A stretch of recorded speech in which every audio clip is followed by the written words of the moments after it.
हाय दोस्तों, कैसे हैं आप सब। उम्मीद होगी आप सब बहुत अच्छे होंगे। आप अपने कंपटीशन की तैयारी अच्छी कर रहे होंगे। दोस्तों इस साल बिल्कुल भी मौका मत छोड़िएगा। कई ऐसे ढेर सारे विभाग में भर्तियां आने वाली हैं जो आपको जरूर भरना चाहिए और आपको पेपर भी देना चाहिए, जिससे पता चलता है थोड़ा सा अपना लेवल क्या है ना।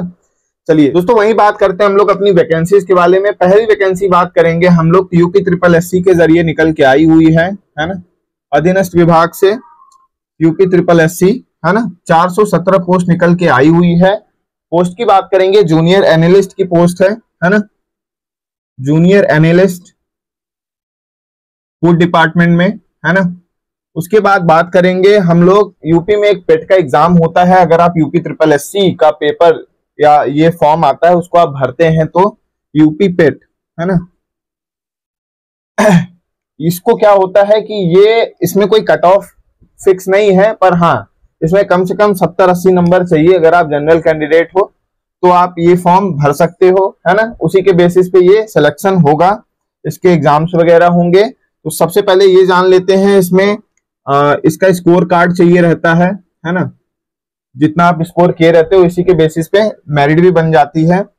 बात करेंगे हम लोग इसमें डिग्रीज की, इसमें मास्टर डिग्रीज होनी चाहिए है ना, मास्टर डिग्रीज। ठीक है, इसका मतलब आपका क्या होना चाहिए, पीजी होना चाहिए, वो भी डेयरी केमिस्ट में है ना, या ठीक है। उसके बाद या तो फर्टिलाइजर्स में होना चाहिए, ठीक है, या फिर माइक्रोबायोलॉजी में होना चाहिए। ये कुछ ऐसी डिग्रीज हैं जो कि मास्टर्स में मांगा गया है, तो इसके जरिए आप जूनियर एनालिस्ट फूड डिपार्टमेंट में आया हुआ है, ये फॉर्म भर सकते हैं। एज की बात करेंगे, 18 से 40 एज होने वाली है। मैं यहाँ पे लिख देता हूं 18 से 40 एज होने वाली है। लास्ट डेट की बात करेंगे 15 मई तक ये फॉर्म आप भर सकते हैं। अप्लाई की बात करेंगे तो 25 रुपए सभी कैंडिडेट्स के लिए है, ऑल कैटेगरीज है ना।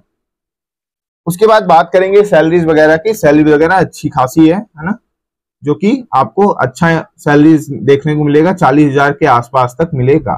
ठीक है, अप्लाई की बात करेंगे तो ऑल ओवर इंडिया अप्लाई कर सकते हैं, जो कि ये ऑनलाइन है, ऑल ओवर इंडिया। ठीक, चलिए अपनी नेक्स्ट वैकेंसीज की बात करते हैं। दोस्तों बात करेंगे हम लोग राजस्थान हाई कोर्ट में, जो कि जोधपुर में निकल के आया हुआ है ना।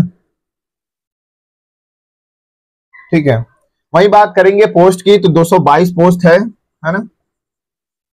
और यहाँ पे सिविल जज की बात करते हैं और जुडिशियल मजिस्ट्रेट की बात करते हैं। जुडिशियल मजिस्ट्रेट और यहाँ पे सिविल जज की बात करेंगे। क्वालिफिकेशन इसकी देख लेते हैं क्या मांगा गया है। बैचलर डिग्री इन लॉ होना चाहिए, मतलब आपकी लॉ डिग्री होनी चाहिए, बैचलर है ना। उसके बाद आपका ये जो 3 ईयर का है, या फिर आपके पास होना चाहिए 5 ईयर का, इसमें कोर्स आता है BLLB करके, वो होना चाहिए है ना।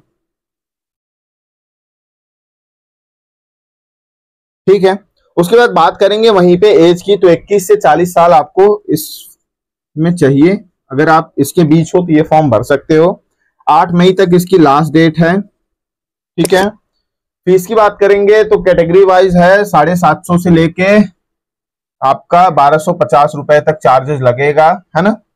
और वहीं बात करेंगे सैलरीज वगैरह की, तो सैलरी अच्छी होने वाली है, नो डाउट है ना। पोस्ट का ही नाम आप में उसमें निकल के आता है, जुडिशियल मजिस्ट्रेट की पोस्ट या फिर सिविल की पोस्ट निकल के आती है। ठीक है, सिविल जज की। चलिए बात करते हैं अपने थर्ड वैकेंसीज के बारे में। दोस्तों बात करेंगे इंडियन रेलवे की। इंडियन रेलवे में आपने RPF का देख ही लिया, SI कांस्टेबल का, वहीं देख लेते हैं हम लोग। एक पोस्ट निकल के आया हुआ है रेलवे रिक्रूटमेंट सेल की तरफ से, जो ईस्टर्न सेंट्रल रेलवे साउथ की तरफ से निकल के आया है ना। 1114 पोस्ट निकल के आया हुआ है। ये रेलवे की वैकेंसी का बात कर रहा हूं दोस्तों है ना, जो अप्रेंटिस करते हैं।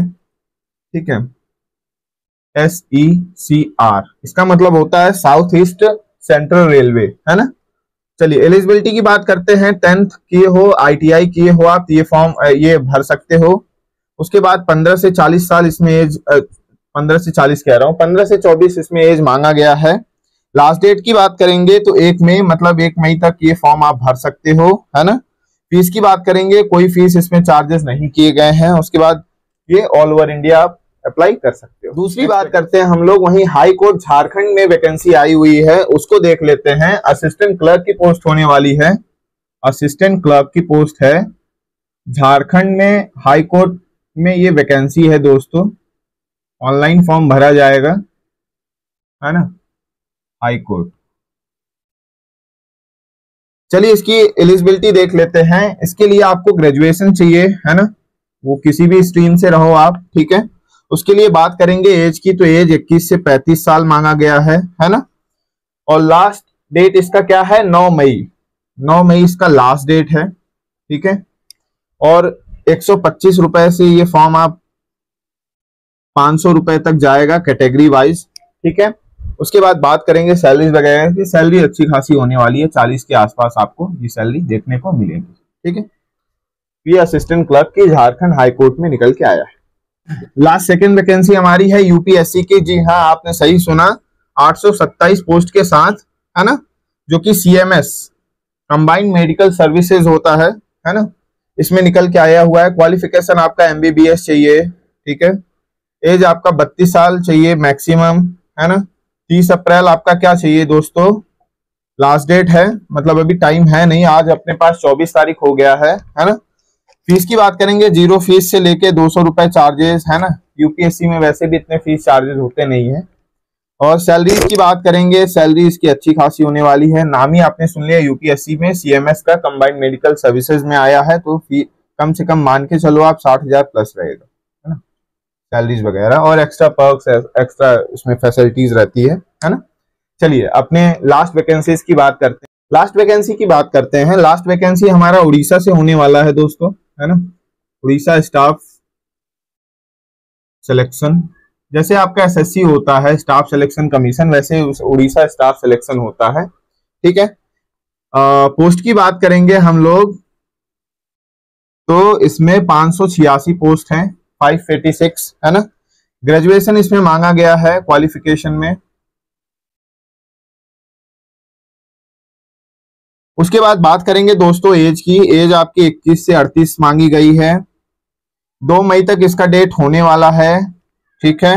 ये रजिस्ट्रेशन के लिए है। उसके बाद आप फॉर्म सबमिट करोगे एप्लीकेशन, तो 1-2 दिन और लेके चलो तो 3, 4 या 5 तक हो जाएगा, ठीक है। फीस की अभी कोई स्पेसिफाइड नहीं है कितना लगेगा, तो आप वहां फॉर्म फिलअप करते टाइम देख सकते हैं। लेवल की बात करेंगे, 4 से 9 लेवल होने वाला है, मतलब ये पे लेवल की बात करता है, ठीक है। वैकेंसी आपको कैसी लगी, चैनल पर ऐसे ही जुड़े रहें, ढेर सारी वैकेंसीज अपडेट मिलेंगी आपको।